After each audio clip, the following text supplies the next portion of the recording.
Okay, so what I have here is a 100 volt RMS AC source going into an inductor and then spreading out over a resistor and another inductor. The request is such that we have the two inductor values, 0.1 henries and 0.3 henries, and what we want to do is we want to choose R. R should be chosen such that the RMS voltages over L1 and L2 should be equal. Okay, so the first thing that comes to mind is I just quickly call this Vs, alright, and I'm just going to do voltage division to figure out, well, I want this voltage L1 to be the same as this voltage here. We'll just call it Vx because there's two elements, and they're going to have the same voltage, right, over the same node, and we'll just, to be robust, I suppose, make this ground. Now, voltage division, pretty standard. We'll go, alright, well, VL1 is going to be equal to the voltage source multiplied by the impedance of L1 over the equivalent impedance. And we want, well, actually, hang on, we got VL2, and that will be equal to the voltage source times, multiplied by, I should say, the resistance in parallel with the impedance of L2. And all that over the equivalent impedance. Now, the thing is, you want VL1 to be equal to VL2. So we just set them equal to each other. And we have Vs, oh hang on, we'll just do it. VL1 equals VL2, oh I already wrote that. VL1 equals VL2, so hence Vs times ZL1 over Z equivalent is equal to Vs times R in parallel with ZL2 over Z equivalent. And you can see, like, you might be inclined to figure out what the equivalent impedance is, but looking at this equation, you currently see that you don't have to. They cancel out, and so does the voltage source.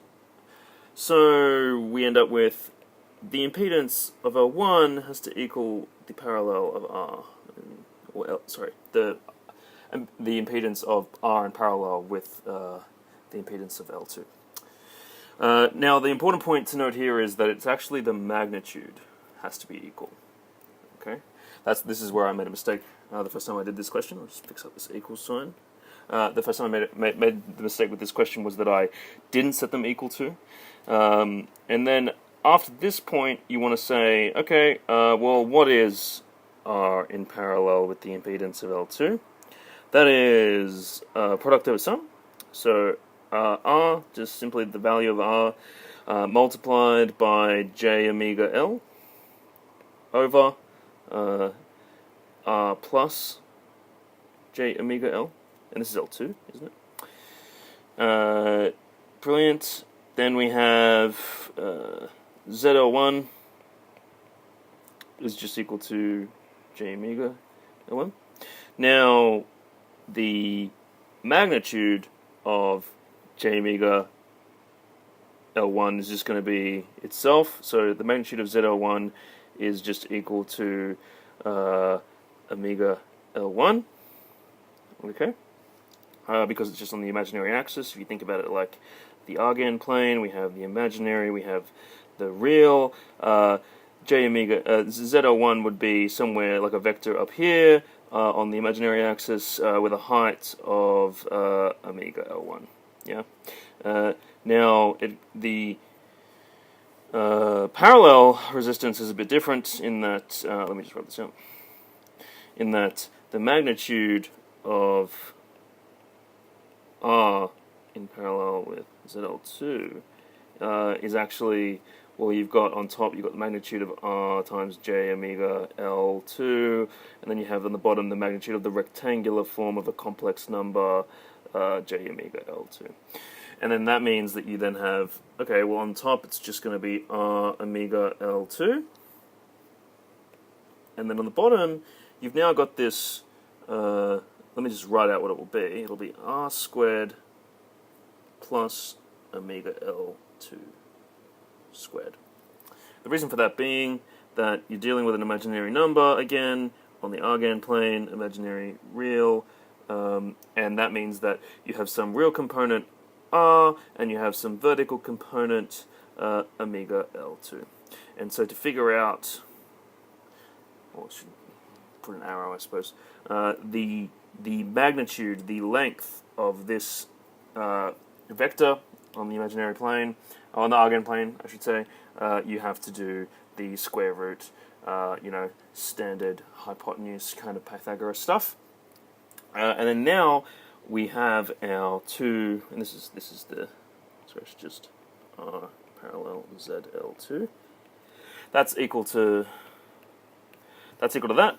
And these two things we set up earlier, we said here that they were equal to each other. So let's set them to equal to each other. We get omega L1 is equal to R omega L2 over the square root of R squared plus omega L2 squared. That leads us to omega L1 multiplied by square root R squared plus omega L2 squared, which is equal to R omega L2. We want to get R by itself, so what I'm going to do is I'm going to square both sides. We end up with omega squared L1 squared, and then we have just R squared plus omega L2 squared equal to R squared omega squared L2 squared. Then we can distribute omega L1. So I'll just do that in the next part of the page here. We have omega squared L1 squared R squared plus, and we'll just leave this like this for a moment, L2 squared, and then we just put this here, and then that equals R squared omega squared L2 squared. Pretty important, I suppose, to... No, I did. Yeah, I was just thinking about how I should keep the subscripts equivalent and, in the right place. It's very easy to mix up which one's L2, which one's L1. So at this point, we just bring the R's together. So what I'm going to do is I'm going to bring this one over here. So we end up with omega, and I'm just going to distribute this through now, L4 squared, L2 squared, L1 squared. That's equal to R squared. Oh, it's a bit of a rubbish R. R squared, omega squared, L2 squared, minus omega, R squared, R. Let me keep it the same way. So we had omega squared, L1 squared, R squared. Now we can see if I can factor out these two factors from both sides. We end up with omega 4, L2 squared, L1 squared equals R squared, omega squared.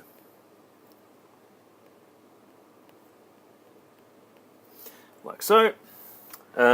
Then we just solve for R, and that means dividing by all this on the other side, we end up with R squared equals omega to the power of 4, L2 to the squared, L1 squared. I said squared so many times. L2 squared minus L1 squared. Then we end up with omega squared. Just simplifying this a little bit before I take the square root and get just R.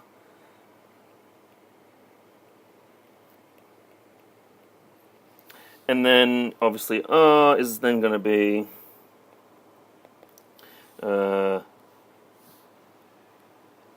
omega L2 L1, maybe you prefer if I wrote it L1, L2. Apologies if that's what you wanted.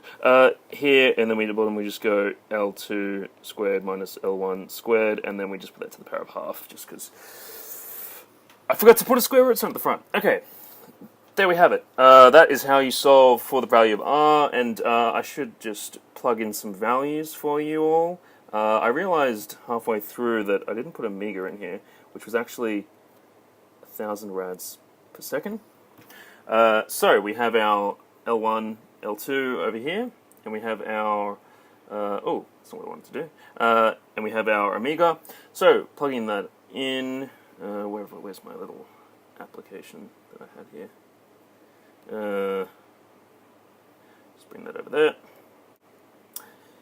No, I don't want to buy that. Okay, so if we just go 1,000 times by 0.3 times by 0.1, and then I go to the denominator, and I had the square root, which just plain old vanilla square root, L2 squared, so 0.3 squared, power of 2, minus 0.1, power of 2, we should get 106.066. Okay, that's it. That's how you find the... Oh, that's how you choose a resistor value. This is our resistor value, recall that, right? And we want that to be a value such that it will make the RMS voltages over this part of the circuit to be the same as over this part of the circuit, which might be the requirement of your specific circuit in and of itself.